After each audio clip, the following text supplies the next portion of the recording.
नमस्कार मित्रांनो, स्वागत आहे तुमचे स्टोरी आहे पण खरी आहे या आपल्या यूट्यूब चॅनलवर.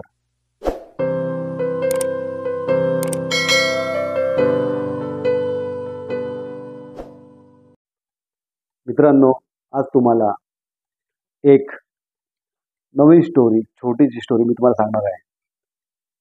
ती स्टोरी आहे सैराटमध्ये काम केलेल्या एका कलाकाराची. तो कलाकार सर्वांच्याच परिचयाचा आहे, त्याला कुठल्याही परिचयाची गरज नाही आहे आणि आपल्या आवडीचा आहे. त्याचं नाव आहे तानाजी गळगुंडे. सैराटमुळे तानाजी गळगुंडेला खूप मोठी ओळख भेटली आणि त्यांनी कामही खूप छान केलेलं आहे. आज तानाजी गळगुंडे काय बोलतो त्याचं बोलणं मी तुम्हाला सांगणार आहे. आणि जर तुम्हाला त्याचं बोलणं पटलं या नाही पटलं ते तुम्ही मला कमेंटमध्ये सांगा की तो बरोबर बोलतोय की चुकीचं बोलतोय, की चांगला आहे की वाईट आहे, ते तुम्ही ठरवायचं. मी त्याची स्टोरी तुम्हाला सांगत आहे.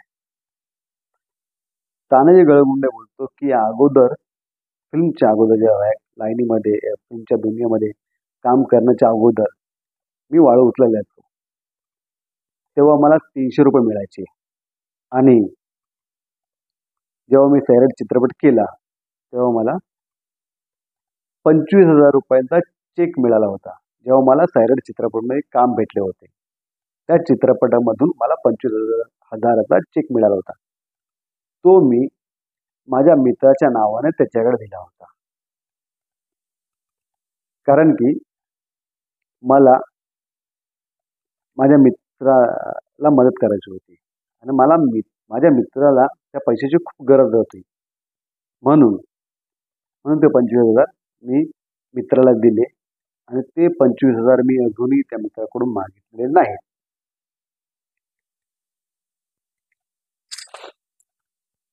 सैराट चित्रपटानंतर मला अजून भरपूर काही चित्रपट मिळाले, खूप साऱ्या ऑफर्स आले आणि मी खूप चित्रपटमध्ये काम सुद्धा केलं. पण आणि त्या पैशामध्ये काम केलं आणि मला पैसे भेटले. तर पायात माझ्या गॅप असल्यामुळे मी 8 ऑपरेशन्स केले. माझ्या पायामध्ये गॅप होता म्हणून मी 8 ऑपरेशन केले आणि बाकीच्या पैशातून गावची जी माझी शेती होती त्या शेतीमध्ये सुधारणा केली. आता जर उद्या भविष्यात चित्रपटात जरी मला काम नाही मिळाले तरी मी माझ्या गावच्या शेतीत काम करून जगू शकतो, सुखी राहू शकतो. तर मी चित्रपट नाही मिळाला तर मी काय आता उपाशी मरणार नाही आहे. माझी शेती आहे आणि शेतीवर मी जगू शकतो आणि खुश राहू शकतो.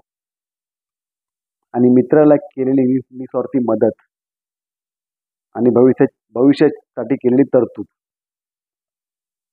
हे अभिनेता तानाजी गळगुंडे यांनी केलेला त्यांची योजना आणि त्यांचा साधेपणा माझ्या दृष्टीने त्याला निश्चितच खूप पुढे घेऊन जाईल भविष्यात. पण ही माहिती मला तुम्हाला सांगणं म्हणजे एवढंच होतं. मी तुम्हाला एवढ्यासाठी सांगतो की तुम्हालाही कळायला पाहिजे की हा अभिनेता किती साधा आणि सरळ आहे, हे लोकांनाही समजून द्यावं. तर तुम्ही मित्रांनो सांगा की तुम्हाला कशी वाटली ही स्टोरी आणि तानाजीचा साधेपणा, हे वागणं, हे बोलणं, हे कमेंटमध्ये तुम्ही मला नक्की शेअर करा.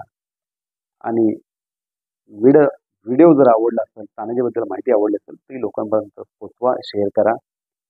आणि तुम्हाला ही छोटीशी स्टोरी आवडली असेल, तुम्हाला अगोदरही मी सांगतो की मला जास्त स्टोरी खेचून बोलायला आवडत नाही, मी फटफट सांगतो. त्यामुळे शब्दांमध्ये थोडं पुढे मागे झालं असेल तर मला माफ करत जावा. मेन मुद्दा सांगायचा माझा हेतू असतो आणि तो मी क्लिअर करतो आणि स्टोरीच्या रूपात तुम्हाला सांगतो. ही स्टोरी जर तुम्हाला थोडी जरी आवडली असेल तर आपल्या स्टोरी आहे पण खरी आहे ह्या चॅनलला लाईक आणि सबस्क्राईब करा आणि सपोर्ट करा. तर पुन्हा भेटू नवीन स्टोरी सोबत. स्टोरी आहे पण खरी आहे या चॅनलवर. नमस्कार. जय महाराष्ट्र. जय शिवराय.